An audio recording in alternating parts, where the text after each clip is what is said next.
नमस्कार। Capital TV का खास शो राहुल का अग्निपथ देख रहे हैं आप। मैं हूं आपके साथ पूजा। राजनीति में कोई किसी का सगा नहीं होता और सब कुछ नफा नुकसान देखकर किया जाता है। इसी वजह से जब से कांग्रेस के युवराज राहुल गांधी की लोकसभा सदस्यता रद्द की गई है, चर्चा सिर्फ इस बात की है कि इस फैसले का विपक्ष के दूसरे नेताओं पर क्या असर पड़ेगा, किसे होगा फायदा, कौन मुश्किल वक्त में देगा साथ। हालांकि इन दिनों राहुल गांधी के समर्थन में विरोध प्रदर्शन के जरिए विपक्षी एकजुटता दिखाने की कोशिश बार बार की जा रही है।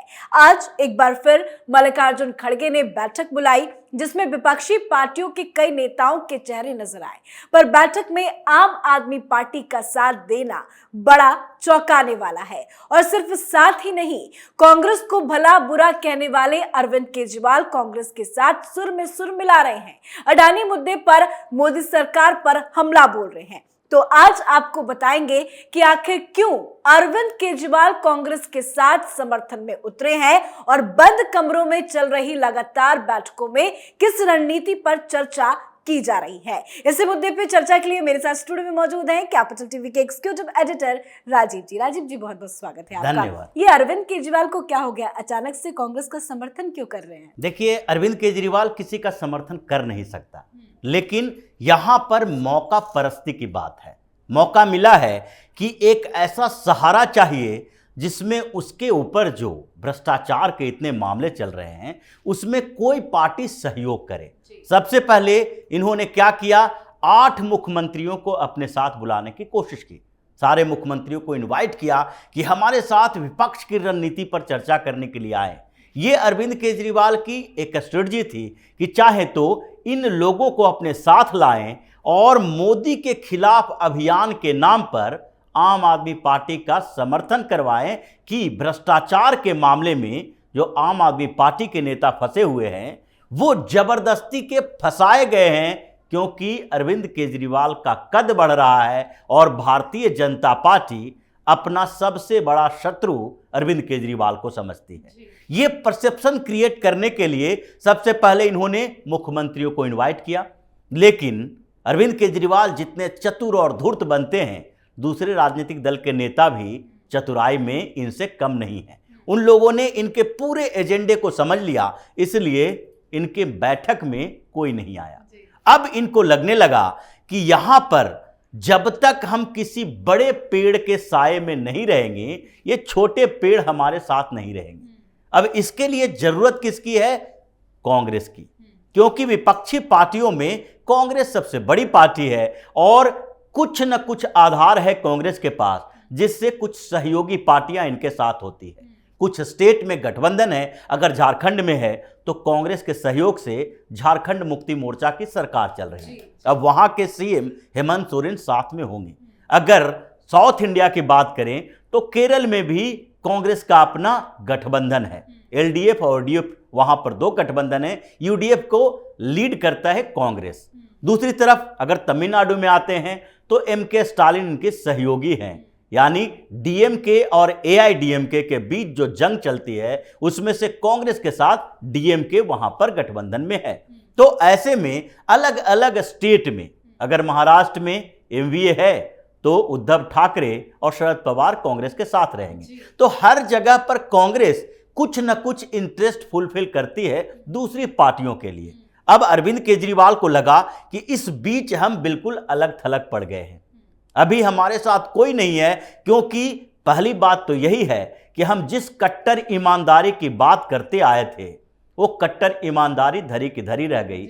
मोदी सरकार ने यह दिखा दिया कि यह व्यक्ति कट्टर ईमानदार नहीं बल्कि कट्टर बेईमान है, क्योंकि 10 से ज्यादा बड़े बड़े घोटाले दिल्ली की सरकार में अभी इतने सालों में हो चुके। इसीलिए लगता है लोग कह रहे हैं कि एक भ्रष्टाचार पार्टी दूसरी भ्रष्टाचार पार्टी का साथ दे रही है। बिल्कुल, और इसलिए पीएम मोदी ने बार बार कहा ये भ्रष्टाचारियों के बचाने का अभियान है और इस अभियान में सारे के सारी भ्रष्ट पार्टियां एकजुट होती दिख रही है। और अरविंद केजरीवाल इसी सहारे के लिए, क्योंकि अलग थलग पड़े हुए थे, तो इस सहारे के लिए कांग्रेस का सहारा लेना शुरू कर दिया। ये कुछ समय पहले की ही बात है, जब अरविंद केजरीवाल के खिलाफ दिल्ली में ये संदीप दीक्षित और मंगत राम, किरण वालिया, इन लोगों ने एलजी को लेटर लिखा था जासूसी मामले में साफ तौर पर कहा था कि यह देशद्रोह का केस बनता है, इसमें सिर्फ करप्शन का मामला नहीं होना चाहिए।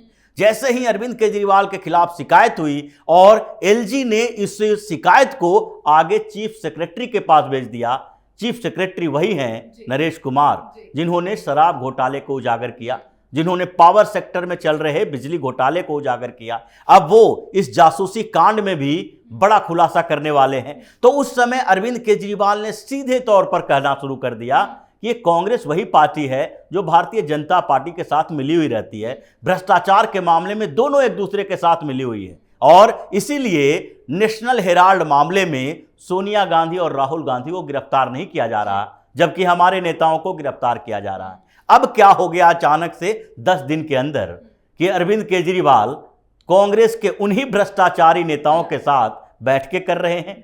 तो ये मौका परस्ती है, ये लोग चाह रहे हैं एक दूसरे के सहयोग। लेकिन क्या राहुल गांधी या कांग्रेस आम आदमी पार्टी को अरविंद केजरीवाल को भाव दे पाएगी? क्योंकि हमें वो भूलना नहीं चाहिए, जब राहुल गांधी ने अपने भारत जोड़ो यात्रा में रिमोट से चलने वाली सरकार मान सरकार को बताया, केजरीवाल पे कई आरोप लगाए और लगातार केजरीवाल पर सिसोदिया की गिरफ्तारी को लेकर भी कई हमले कांग्रेस की तरफ से किए गए। तो क्या इस मौके में कांग्रेस साथ देगी आम आदमी पार्टी का? देखिए, इंटरेस्ट तो सबका होता है, बिना स्वार्थ की राजनीति नहीं होती है।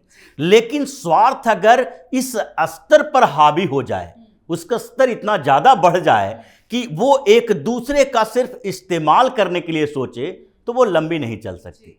राहुल गांधी कुछ दिन पहले अरविंद केजरीवाल, भगवंत मान सबके बारे में बोल रहे थे, भ्रष्टाचार की बात कर रहे थे। आज वही अरविंद केजरीवाल के साथ हैं, क्योंकि उनको सहयोग चाहिए अपने भ्रष्टाचार को छुपाने के लिए एक पार्टी की।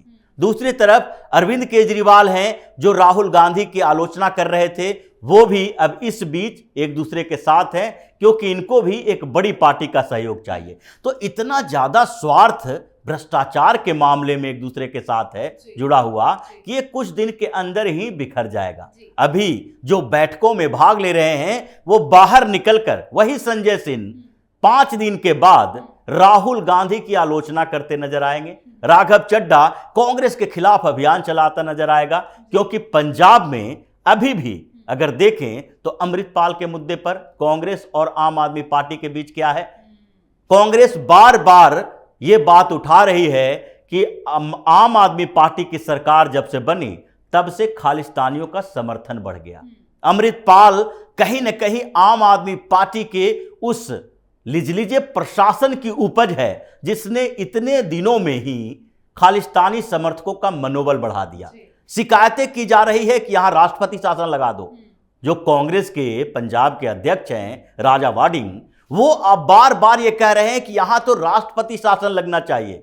तो कितने दिनों तक ये चलेगा? ये स्वार्थ पर आधारित गठबंधन है और सिर्फ ये मौका देख रहे हैं कि अभी के समय में एकजुट हों ताकि सरकार के ऊपर इतना दबाव बन सके कि सरकार इनके खिलाफ कार्रवाई करने से अपने आप को रोक ले। जी, लेकिन सर आपसे एक चीज समझना चाहेंगे, जो लगातार बैठकें चल रही है, विपक्षी सांसदों की बैठक हो रही है, बंद कमरे में क्या कुछ हो रहा है? क्योंकि कांग्रेस की तरफ से ये मैसेज दिया जा रहा है कि राहुल गांधी के मुद्दे पे, अडानी के मुद्दे में पूरा विपक्ष एकजुट है। लेकिन विपक्ष अगर एकजुट है तो राहुल गांधी के मुद्दे पर ही बंद कमरे में जब बैठक होती है तो सबका सवाल अलग अलग क्यों होता है? आखिरकार शरद पवार को क्या लगा कि प्रेस कॉन्फ्रेंस में सबके सामने केसी वेणुगोपाल के सामने उन्होंने उठा दिया ये मामला कि राहुल गांधी को अपने जुबान पे कंट्रोल रखना चाहिए। और केसी वेणुगोपाल जो राहुल गांधी के सबसे करीबी व्यक्ति हैं, केसी वेणुगोपाल के कारण राहुल गांधी ने राजस्थान के कांग्रेस में बवाल खड़ा कर दिया। राज्यसभा को वहां से लाना था और इसके लिए क्या किया जा सकता है, तो सचिन पायलट और अशोक गहलोत के बीच झगड़ा करवा दिया कि राजस्थान का कोई व्यक्ति जो है वो राज्यसभा में न जाए, बाहर के लोगों को लाया जा सकता है। उस केसी वेणुगोपाल के सामने बार बार वो कहते रहे कि 18 पार्टी है, 19 पार्टी होनी चाहिए थी। कांग्रेस में ये बात चलनी चाहिए कि राहुल गांधी कब तक ऐसे ही बेतुकी बातें करते रहेंगे। ये तो सबके सामने मंच की बात है। लेकिन जब पिछले 2 दिनों से बैठक हो रही है तो उन बैठकों में बार बार विपक्ष इस बात के लिए सवाल खड़ा करता है कि क्या कांग्रेस अपनी स्ट्रेटजी में हम लोगों का इस्तेमाल कर रही है। विपक्ष के नेता 3 बार सवाल पूछ चुके हैं कि आखिरकार कांग्रेस इतना समय क्यों ले रही है कि राहुल गांधी के लिए हायर जुडिशियरी में अपील करे। जब ये सवाल उठा अंदर में तो कांग्रेस के नेता अनकंफर्टेबल हो गए और वो जवाब दे रहे थे कि राहुल गांधी की टीम और फिर कांग्रेस की लीगल टीम है जो ये नहीं सोच रही है कि अब जब हम हाई कोर्ट में जाएं तो कोई भी ऐसा मौका हाई कोर्ट में उन लोगों को मिले, यानी कि सरकार की तरफ से मिले, कोर्ट की तरफ से मिले, जिससे कि इनको सजा बरकरार रह जाए। मतलब ये अभी तक मंथन कर रहे हैं, जबकि मंथन के बाद ये अपनी स्ट्रेटजी बना रहे हैं कि 29 तारीख को क्या होगा, 30 तारीख को क्या होगा, 1 अप्रैल से 5 अप्रैल तक कैसे ब्लॉक स्तर पर हम प्रोटेस्ट करेंगे, फिर 10 अप्रैल को कैसे हम राष्ट्रीय स्तर पर सत्याग्रह करेंगे। तो ये विपक्षी पार्टियों के नेता ये समझ रहे हैं कि कांग्रेस इस स्ट्रेटजी में हम लोगों को शामिल करके खुद बॉस बन रही है और राहुल गांधी को आगे बढ़ा के हम लोगों का पूरा खेल जो इतने दिनों तक लगातार करते रहे कि प्रधानमंत्री का कैंडिडेट राहुल गांधी नहीं, विपक्ष का कोई दूसरा नेता भी हो सकता है, चुनाव लड़ेंगे तो राहुल गांधी के नेतृत्व में नहीं बल्कि एंटी मोदी गठबंधन के आधार पर लड़ेंगे। ये सारा का सारा फेल हो रहा है, इसलिए बार बार ये सवाल उठाया जा रहा है और बैठकों में सिर्फ एक ही मुद्दा है और वो मुद्दा अडानी को लेके है, क्योंकि राहुल गांधी का मुद्दा उठते ही विपक्षी पार्टी के नेता कांग्रेस से दूर भागने लगते हैं। वहां पर सिर्फ अडानी के मुद्दे पर ये एकजुट होने की कोशिश करते हैं, क्योंकि सबको लगता है कि कहीं ना कहीं हम अपने स्टेट में भी अडानी मोदी कर सकते हैं, क्योंकि भारतीय जनता पार्टी के हर चुनाव में, स्टेट लेवल का चुनाव हो, पंचायत का चुनाव हो, पीएम मोदी का नाम तो आता ही है। और इन लोगों का मानना है कि पीएम मोदी को टारगेट स्टेट असेंबली में भी करो और जनरल असेंबली में भी करो। इसलिए अडानी के मुद्दे पर थोड़ी एकजुटता दिखती है, लेकिन राहुल के मुद्दे पर